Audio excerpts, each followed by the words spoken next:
नमस्कार विद्यार्थी मित्रांनो, प्रताप विद्या मंदिरच्या ऑनलाईन क्लासेसमध्ये आपले स्वागत आहे। आज electrical technology paper second electrical appliance science या विषयातील प्रकरण क्रमांक 2 हीट कन्व्हेक्टर आपण या ठिकाणी पाहणार आहोत।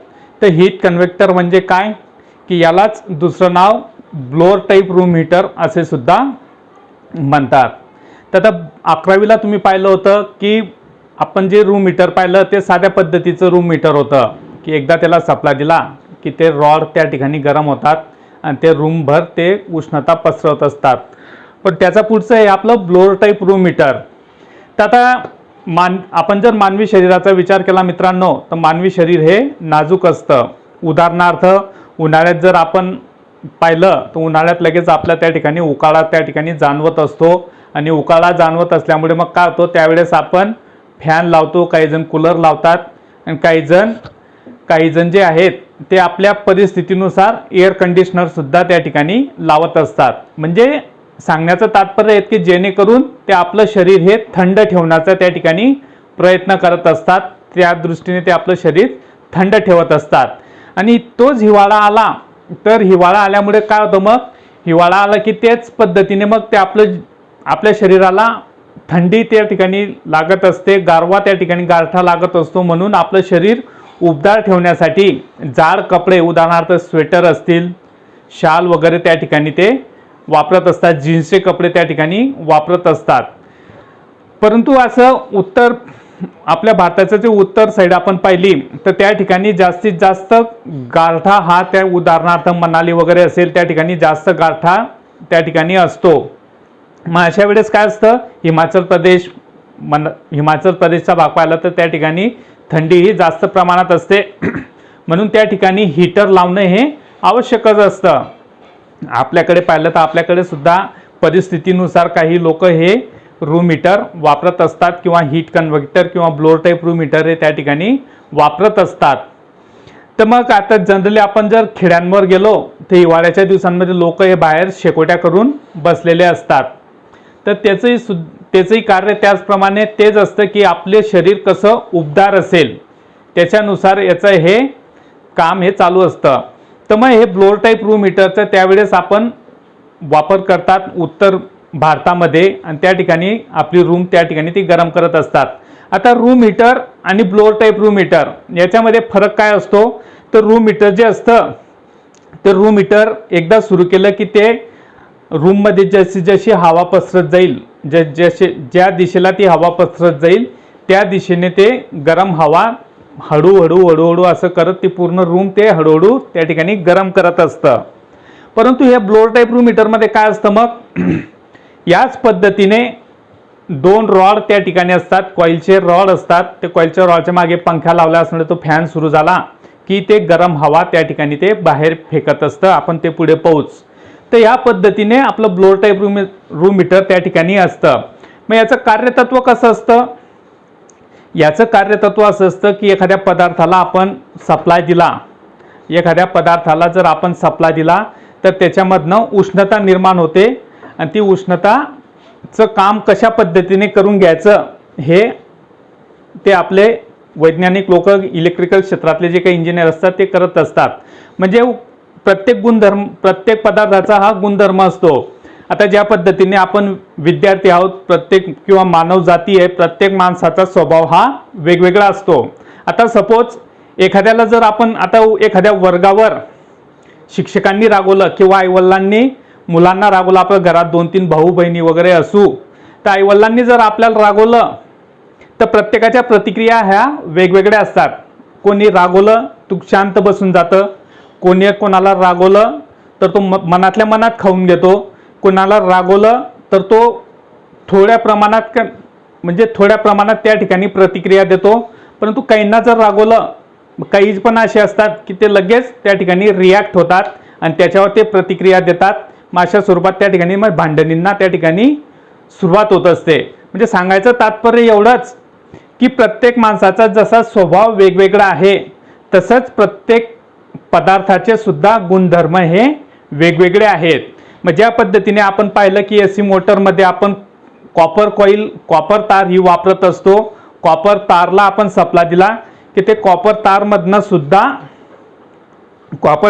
सुद्धा उष्णता ही निर्माण होत असते. परंतु ती जी उष्णता निर्माण होते इतक्या मोठ्या प्रमाणात ती उष्णता त्या ठिकाणी निर्माण होत नाही.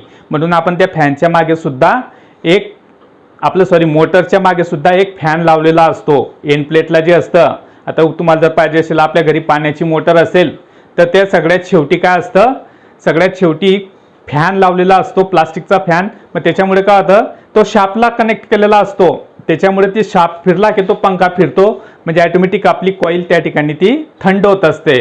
तेवढ्या याच्यावर ते कॉपर आपलं हे गार होत असतं. आलं लक्षात. म्हणून पण याच्यात जे वेगळं असतं ते नायक्रोम वायर, ती एकदम अति गरम.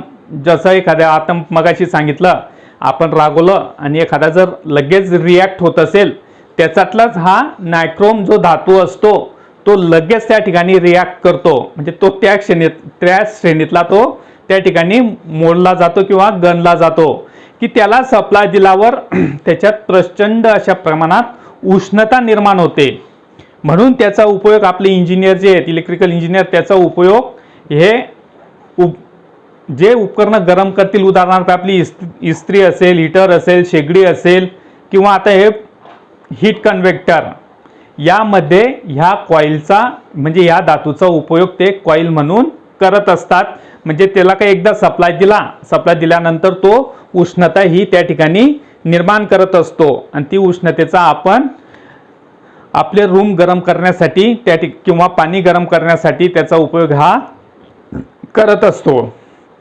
ते मग ह्या ज्या हीटर असतात, आपल्या ज्या कॉईल असतात, किंवा आता या ठिकाणी आपलं ब्लोअर टाईप रूम हीटरचं चालू आहे किंवा हीट कन्व्हेक्टरचं चालू आहे, ह्या ज्या कॉईल असतात ह्या आपल्याला आपल्या गरजेनुसार 1000 वॅट पासून 1000 watt, 1500 watt, 2000 watt, 2500 watt, 3000 watt, या किंवा इस्त्रीमध्ये असेल 450 वॅट, 550, 650 वॅट, या पद्धतीने आपल्या गरजेनुसार ते आपण बनवत असतो. म्हणजे आपल्याला किती उष्णतेची आवश्यकता आहे त्यानुसार ते आपण कॉईल त्या ठिकाणी बनवत असतो. आणि ह्या ब्लोअर टाईप रूम हीटरमध्ये सुद्धा त्याच पद्धतीने आपण ह्या कॉईल वापरत असतो. तर या पद्धतीने ब्लोअर टाईप रूम हीटरचं कार्यतत्व त्या ठिकाणी असतं. तर मग आता बाजूला आकृती पहा तुम्ही. आता याची रचना आपण त्या ठिकाणी पाहणार आहोत. ब्लोअर टाईप रूम हीटर, आता बाजूला आकृती पहा. आता तुम्हाला जी दिसते ती बाहेरची बॉडी अशी आयताकृती बॉडी तिची असते. त्या ही जी बॉडी असते MS स्टील, माइल्ड स्टील पासून ही बनवलेली असते. तिला एक आकर्षक कलर त्या ठिकाणी दिलेला असतो. त्याच्यावर मस्त कंपनीचं नाव वगैरे त्यांनी टाकलेलं असतं. आणि फ्रंट साईडला असतं ते पॅनल बोर्ड असतं. म्हणजे त्याच्यावर स्विचेस असतात, कंट्रोल स्विच असेल, ऑन ऑफ स्विच असेल, डबल हीट करायचं, सिंगल हीट करायचं, हे असे वेगवेगळे स्विच. म्हणजे थोडक्यात सांगायचं का, पॅनल बोर्ड म्हणजे कंट्रोलिंग पॅनल ते फ्रंटला दिलेलं असतं. आणि अर्ध्या भागामध्ये जे आहेत ती जाडी त्या ठिकाणी दिलेली आहेत. त्याच्या मागे त्या कॉईल ठेवलेल्या आहेत. त्या कॉईलमधनं जी गरम हवा बाहेर येईल ती त्या जाळ्यांमधनं बाहेर येऊ शकते. पण ते जाळ्या देण्याचं कारण म्हणजे काय, सुरक्षिततेसाठी. आपल्या घरात लहान मुलं वगैरे असतील, त्यांचं बोट वगैरे त्या ठिकाणी जाऊ नये त्यासाठी त्या जाळ्या त्या ठिकाणी त्यांनी बसवलेल्या असतात.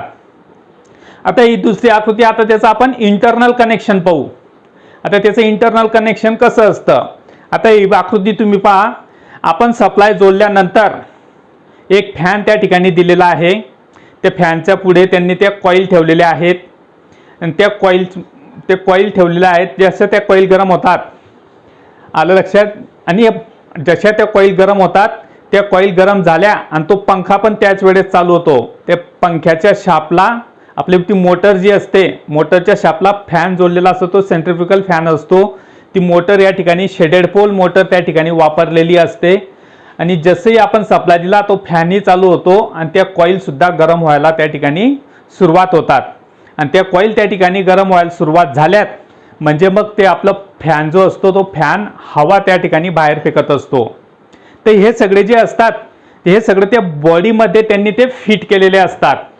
आणि ते बॉडीच्या वरच्या बाजूला वरचं जे कव्हर असतं, त्या वरच्या कव्हरवर एक जाळी त्यांनी दिलेला असतो. ओपन स्पेस त्यांनी ठेवलेला असतो की जसं आपल्या एखाद्या रूमला खिडकी असते, ते खिडकीमधनं बाहेरून येणारी फ्रेश हवा आपल्याला मिळावी म्हणून त्यासाठी त्या खिडकीचा उपयोग त्यांनी तो त्या ठिकाणी केलेला असतो. त्याच पद्धतीने ह्या ब्लोअरमध्ये सुद्धा वरून आपला जो फॅन फिरेल, तर फॅनला इनकमिंग हवा सुद्धा पाहिजे. फॅन काय काम करतो मित्रांनो, तुम्ही जर फॅनचं काम पाहिलं तर आपल्या रूममध्ये प्रत्येक रूममध्ये सिलिंग फॅन असतो, आलं लक्षात. तर तो काही नवीन हवा अशी निर्माण करत नाही, आलं का. तो काही अशी नवीन हवा त्या ठिकाणी निर्माण करत नाही. फक्त आपल्या रूममध्ये जी हवा आहे ती हवा फक्त तो स्पीडने इकडून तिकडे तो फक्त त्या ठिकाणी ती हवा ढकलत असतो, फेकत असतो. त्यामुळे मग काय होतं, आता म्हणून ते पंख्याचे पाते जर आपण पाहिले तर ते थोडे असे क्रॉस असतात, आले लक्षात. ते क्रॉस असण्याचं कारण ते जितके चांगले क्रॉस असतील तितकी चांगली हवा ते त्या ठिकाणी फेकत असतात. उदाहरणार्थ तुम्ही जर पाहिलं असेल एक्झॉस्ट फॅन, म्हणजे आपण एक्झॉस्ट फॅन काय करता, आपलं किचन रूममध्ये तो जनरली लावतात. म्हणजे ते किचनमध्ये जी उष्णता निर्माण होते, गॅसमुळे जे वाफा वगैरे निर्माण होतात त्या लगेच त्याने रूमच्या बाहेर फेकल्या पाहिजेत, म्हणून हा एक्झॉस्ट फॅन त्या ठिकाणी लावलेला असतो. त्याच पद्धतीने सिलिंग फॅन सुद्धा असतो. तो सिलिंग फॅन आपल्या रूममध्ये जी हवा असते ती हवा तो इकडून तिकडे ढकलत असतो. म्हणून सिलिंग फॅन लावताना केव्हाही 1.5 ते 1.5 फुटाची दांडी ही त्यासाठी वापरणं आवश्यक असतं. जनरली आपण काय करतो, आपलं जे छत असतं, सिलिंग असतं, सिलिंगला खेटून म्हणजे एकदम थोडं अंतर ठेवून त्या ठिकाणी आपण काही जण पंखे बसवत असतात. ते एकदम चुकीचं असतं. कारण का की आपलं हे छत आहे आणि छतपासून 1.5-2 फुटावर आपला हा पंखा असणं आवश्यक असतं. म्हणून जेव्हा तो पंखा फिरायला सुरुवात करतो, मग पंखा काय करतो, हवा ही पूर्ण रूमभर पसरत असतो. मग काय करतं, मग ते तुम्हाला तर सायन्सचे विद्यार्थी आहात, तुम्हाला माहिती आहे गरम हवा ही वरती जाते, वरती गेल्यानंतर ती पुन्हा पात्यांच्या ते मध्ये येते. मग या ठिकाणी ती पात्यांच्या मध्ये येते, मग पाते पुन्हा ती हवा खाली ढकलत असतात. म्हणून छत आणि पंखा याच्यामध्ये 1.5 ते 2 फुटाचं अंतर राहिलं म्हणजे हवा आपली चांगली खेळती राहते आणि तो पंखा आपला चांगली हवा फेकतो, आलं लक्षात. म्हणून आता तर काही ठिकाणी जर अंतर कमी असेल तर आपण काही जण काय म्हणतात, तो पंखा हवाच फेकत नाही, पंख्याची हवाच लागत नाही असं आपण सुद्धा म्हणतो. त्याला हे एक कारण असतं, किंवा त्या पंख्याचे जे पाते असतात ते क्रॉसमध्ये असणं आवश्यक असतं. म्हणजे ते क्रॉसमध्ये म्हणजे आपली हवा जेव्हा या पद्धतीने जाते ते पात्यांनी ती हवा कापली पाहिजे, म्हणजे तो तेव्हा ते लवकर ती हवा ती दूर ढकलतो. मग त्याचे पाते सरळ असतील तर हवा अशी खालून निघून जाईल किंवा वरून निघून जाईल, आलं की नाही लक्षात. म्हणून ते थोडे क्रॉस राहिले म्हणजे ते जास्त एवढी जाडीचं ते बरोबर ते हवा त्या ठिकाणी ते जास्तीत जास्त फेकत असतात. तर मग याच पद्धतीने या आपलं ब्लोअर टाईप रूम हीटरमध्ये सुद्धा असतं. ह्या बॉडीला वरचे जे कव्हर असतं, वरच्या कव्हरला एक त्यांनी डक सारखं ओपन स्पेस दिलेला असतो, म्हणजे ती बाहेरची हवा तो पंखा मध्ये खिचेल आणि तो पुढे फेकेल, आणि पुढे फेकेल म्हणजे आपल्या रूममध्ये ती गरम हवा त्या ठिकाणी येत राहील. या पद्धतीने हे बॉडीचं काम असतं. आणि आतील पार्टला संरक्षण देणे हे बॉडीचं काम तर तुम्हाला माहितीच आहे. बॉडी म्हटलं ती कुठल्याही प्रकारची बॉडी म्हणा, त्याच्यामध्ये हे एक वाक्य ॲड करावंच लागतं की ते आतील पार्टला संरक्षण देतं. उदाहरणार्थ आपली बॉडी, आपलं शरीर सुद्धा असेल, आपली बॉडी काय करते, आतील जे पार्ट असतील उदाहरणार्थ हृदय, किडन्या वगैरे, लहान आतडे, मोठे आतडे, यांना ते सगळ्यांना ते सुरक्षितता देतं आणि ज्या त्या जागेवर ते फिक्स ठेवतं, त्यांना इकडे तिकडे हलू देत नाही. मग त्याच पद्धतीने ह्या बॉडीचं सुद्धा काम असतं. ही बॉडी नसेल तर तो प्रत्येक पार्ट त्याच्या जागेवर स्थिर राहणार नाही. म्हणून बॉडीचं हे महत्त्वाचं काम असतं. आणि त्याला जो कलर मारलेला असतो अट्रॅक्टिव्ह, तो एक प्रकारे गंज विरोधक आणि प्रवाह आपलं शॉक विरोधक सुद्धा असतो, म्हणजे एक प्रकारचा तो रेजिस्टिव्ह असतो. त्याच्यामुळे आपल्याला शॉक सुद्धा लागतो, पण तो कमी प्रतीचा लागतो, आलं लक्षात. यासाठी हे या पद्धतीने हे बॉडीचं काम असतं. आणि दुसरं असतं हीटिंग कॉईल. हीटिंग कॉईल ही नायक्रोम वायर पासून बनवलेली असते, तुम्हाला सुरुवातीला सांगितलं. कारण तिचे गुणधर्मच असे आहेत की तिच्यातनं सप्लाय वायर आपण दिला, तिला सप्लाय दिला की तिच्यामधनं विद्युत प्रवाह हा वाहू लागतो आणि तो विद्युत प्रवाह वाहू लागला की त्याच्यातनं ती विद्युत उष्णता ही निर्माण होत असते आणि ती उष्णताचा आपण उपयोग हा वेगवेगळ्या कामांसाठी करून घेत असतो. ह्या वेगवेगळ्या वॅटेजमध्ये आपल्याला बाजारात मिळत असतात. मग या ठिकाणी जी हीटिंग कॉईल आहे ही चायना क्ले रॉड, आता तुम्ही आकृतीत पहा, चायना क्ले रॉड किंवा चिनी मातीचे असे गोलाकार ते रॉड असतात, त्याच्यावर ही कॉईल त्यांनी बसवलेली असते, फिट केलेली असते. मग त्या पद्धतीने ते चायना क्ले रॉड हे एक प्रकारचे विरोधक असतात, त्यांच्यामुळे आपल्याला शॉक लागत नाहीत. आलं लक्षात?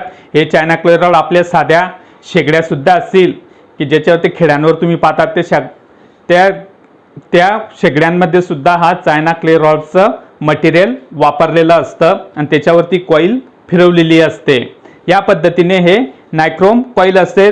त्यानंतर असतो थर्मोस्टॅट. आता काही ठिकाणी थर्मोस्टॅट असतं, म्हणजे आता एखाद्या वेळेस आता जनरली जे असतात रूम हीटर ते रात्रीच जास्त प्रमाणात थंडी असते, म्हणून ती रात्री त्या ब्लोअर टाईप रूम हीटरचा उपयोग हे जास्त प्रमाणात करत असतात. म्हणजे ते थर्मोस्टॅटचा या ठिकाणी जास्त उपयोग त्यावेळेस होत असतो, कारण एकदा आपण सुरू करून दिलं आणि झोपून गेलो ते आपल्याला ते झोपेत काही जाग येणार नाही ते बंद करायची. ते जर ऑटोमॅटिक नसेल तर ते कंटिन्यू चालू राहील आणि ते कंटिन्यू चालू राहिलं तर जास्त उष्णता निर्माण होईल, गरम व्हायला आपल्याला ते गरम होण्यास सुरुवात होऊन जाईल. म्हणून ते ऑटोमॅटिक कट करण्यासाठी या थर्मोस्टॅट स्विचचा त्या ठिकाणी उपयोग केलेला असतो. तो थर्मोस्टॅट स्विच ह्या कॉईलच्या सिरीजमध्ये जोडलेला असतो. हा थर्मोस्टॅट स्विच काय असतो, कॉईलच्या सिरीजमध्ये जोडलेला असतो. एक ठराविक उष्णतेपर्यंत तो गेला की हा थर्मोस्टॅट स्विच जो आहे तो ऑटोमॅटिक त्या ठिकाणी सप्लाय कट करतो आणि मग आपली कॉईल ह्या म्हणजे गरम झालेल्या असतात त्या थंड होण्यास त्या ठिकाणी सुरुवात करतात आणि ते ऑटोमॅटिक थंड होतो. तो एका ठराविक लिमिटपर्यंत आल्या की पुन्हा तो थर्मोस्टॅट स्विच कनेक्ट होतो आणि त्या कॉईल पुन्हा त्या ठिकाणी गरम व्हायला सुरुवात होत जातात. या पद्धतीने हे थर्मोस्टॅटचं त्या ठिकाणी काम असतं. पुढचं आहे आपले शेडेड पोल मोटर. ह्या जे हीट कन्व्हेक्टरमध्ये किंवा ब्लोअर टाईप रूम हीटरमध्ये जी मोटर वापरली जाते ती मोटर आहे शेडेड पोल मोटर. ही शेडेड पोल मोटर एकदम शांत स्मूथ गतीने किंवा एकसारख्या स्पीडने चालणारी ही मोटर असते. म्हणून ह्या मोटरचा या ब्लोअर टाईप रूम हीटरमध्ये वापर केलेला असतो. याच्या शाफ्टवर सेंट्रिफ्युगल फॅन त्या ठिकाणी बसवलेला असतो. हा फॅन बारीक पत्राचा असू शकतो, बारीक पत्राचाच त्या ठिकाणी असतो, प्लास्टिकचा त्या ठिकाणी तो चालणार नाही, कारण उष्णता इतकी असते की ते प्लास्टिक त्या ठिकाणी वितळून जाईल. आलं लक्षात? एक गोष्ट लक्षात ठेवा की ह्या ब्लोअर टाईप रूम मीटरमध्ये जे पाते असतात, आता सेंट्रिफ्युगल फॅन जो तुम्हाला सांगितला ते पाते हे पत्र्यापासूनच बनवलेले असतात.